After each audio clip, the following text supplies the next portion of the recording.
Hello, friends. Welcome back to the channel. I'm Zach, and I'm back with another episode of Protein Farmer. Today, I am working on building some mobile structures for our turkey operation. And I thought I'd kind of chat with you a little bit about how we do our turkeys, how we raise 150 birds for Thanksgiving and sell those 150 birds for Thanksgiving in mobile chicken tractors or turkey tractors in this case. So stick around and we'll get into it. All right. So, like I said, today I am working on building some mobile coops for our turkeys, chicken tractors, turkey tractors. They'll be multi-purpose. Um, my plan is to build some frames with these 2x4s, frames that'll an 8x8 that will just drag along the ground, and I'll use cattle panels as like an arch between the two sides, and kind of frame everything in with hardware cloth or poultry netting, depending on which side I'm working on. But if you're interested in the build on that, let me know in the comments below, and I can get into some more details on that. But what I thought I'd do is chat with you a little bit about our turkey operation while I'm getting my stuff together here. So this year we're raising 150 turkeys for Thanksgiving. We've already got them up in the brooder, uh, and we sell them through our farmers market. So we got them about 2 weeks ago, and we'll raise them for what's that math work out to? Math on camera is never a good idea. I want to say they're going to be about 16 weeks old when we process. So our target goal is an average of a 15-pound bird. And when people pick up on farm, they get a small discount. They pay $5 a pound for that turkey, and people at the markets they pay $6 a pound for that turkey. And we sell through a couple local stores too that that sort of pre-sell the birds. They'll buy a bulk number and pre-sell to their customers. So what we do is we keep them in the brooder for about 4 weeks. I like to keep the turkeys in there a little longer because they have a longer lifespan. It allows me to give them a more sturdy start on life. Uh, Instead, with the chickens, we really rush them out on pasture. 2 weeks is kind of what we've found to be the minimum. But occasionally they're still a little fragile, and if we get a really big rain or unusually cold weather, we might lose a chicken or two. So, and I don't want to do that with the turkeys because we're only raising 150, and people really do count on those for Thanksgiving. So the way we market and sell these, we just do one giant batch a year. Right now, late summer, going into the fall. And we'll start taking orders for those birds right now. We already have 50 out of the 150 spoken for here in early August. And we'll just kind of keep taking orders for those birds all through the season. And then when processing day comes, we will process about a week before Thanksgiving. So everybody gets a fresh turkey, never frozen. Like I said, they can pick up on farm, and they get to see the operation, which everybody thinks is really cool.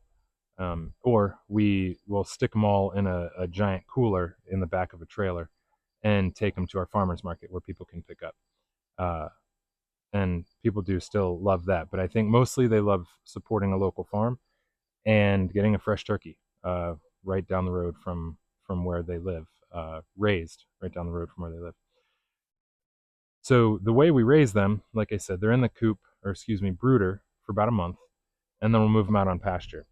And what we've done in the past is use our chicken tractors. So it seems like a good opportunity to do a little walk and talk. Uh, we've used our chicken tractors, which I built 8x8 and with hardware cloth. No, not a whole lot different than what you'd see like a Salatin style tractor. What most people are using, but I made them 3 feet tall instead of two. That way we could fit our turkeys. Uh, And then they have an automatic waterer in there, and we move them every day. So here is, am I able to? Here is a few of our, here are a few of our turkey tractors. Well, turkey and chicken tractors. So see, they're about 3 feet tall. We've got those bell waterers, which are really incredible. And we're using maple sapline to run these out here. We've got a pressure regulator that we've got hooked up to the hose spigot running out here, and that's really been the perfect solution for water. But what I want to try next is a bit of a different system. We have some friends that have done this before, and I've seen a few different people try this online, where we build an open structure. So instead of being closed in on all four sides, like those tractors are, it'll be open maybe on just one side or two sides, I don't know yet. But it'll be open, so then we will use electric netting as a perimeter. And then instead of, that structure will still move every day, but the netting will move every 3, 4, 5 days, depending on how large of a paddock we have for them.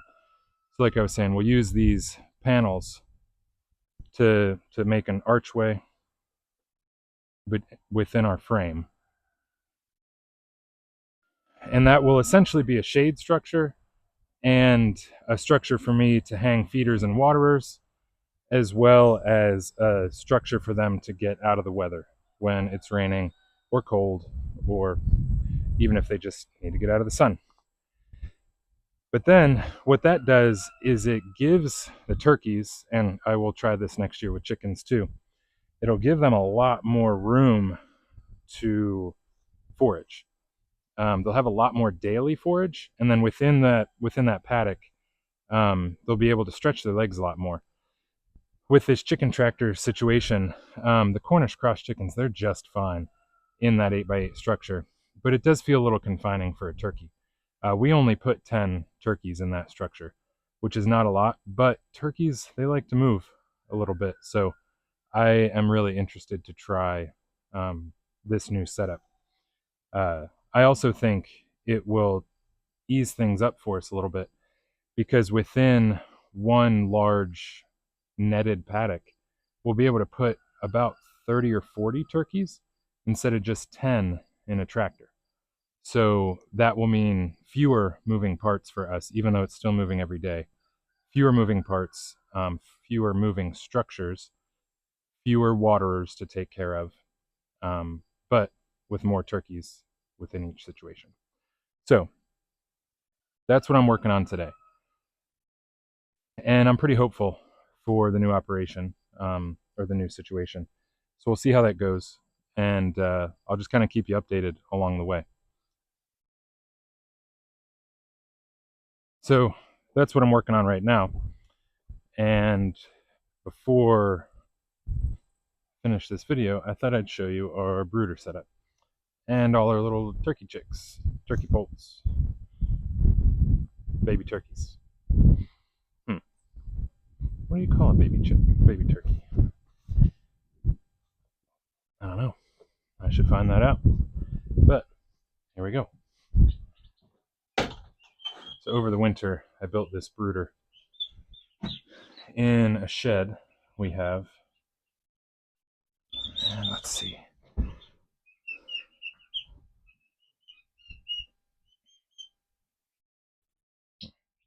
So here are turkeys.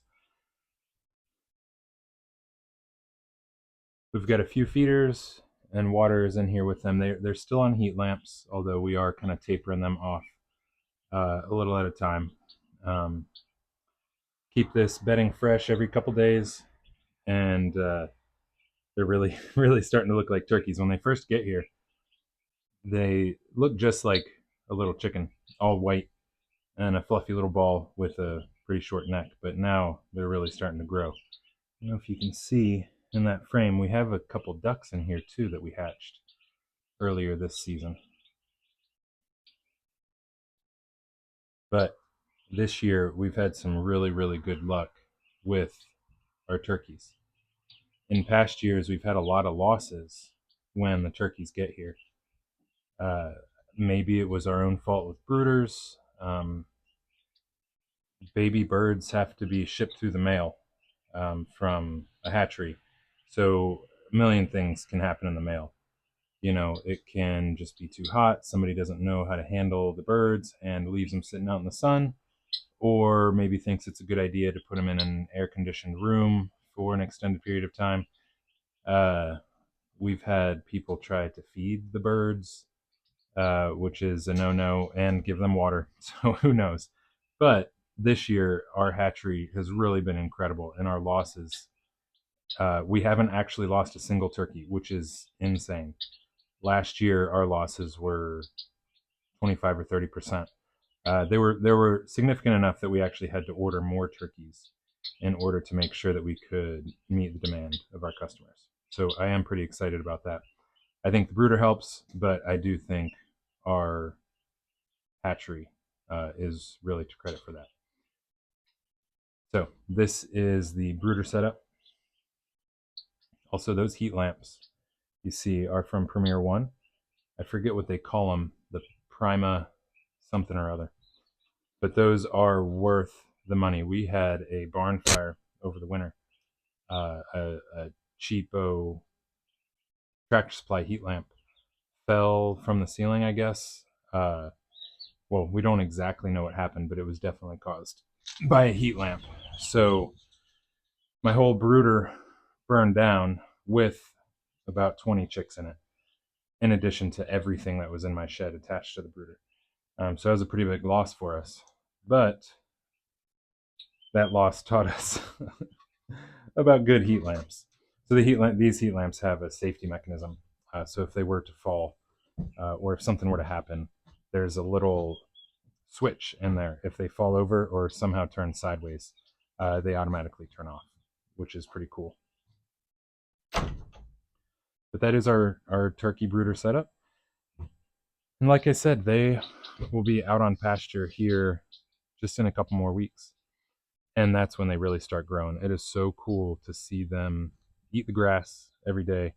And with this new setup with a shade structure and an electric netting, we'll actually be able to get them into the woods a little bit. We'll just kind of toss some netting around a few trees on the edges and things like that. But the first year we raised turkeys, we actually let about 10 of them free range, and I actually had a really hard time catching them because they really just started roosting in the trees, and well, they basically just went off on their own. They would come in to me to feed every day. But anyway, the point was we found acorns, whole acorns in their crops, and all kinds of stuff. It's just so cool what a turkey will eat. So this is really my favorite part of the year when we're getting these turkeys out. But I'm gonna get back to work on this turkey tractor. I gotta get 3 of these built before those turkeys can come out. So that's everything for today. If you have any questions about turkeys, I'd love to go into the details on how financially how we raise them. Cost per turkey, uh, revenue per turkey, all that sort of stuff. And well, anyway, let me know if you have any questions, and maybe in the next video I'll get into this turkey tractor build a little more. Thanks for sticking around. Have a good one.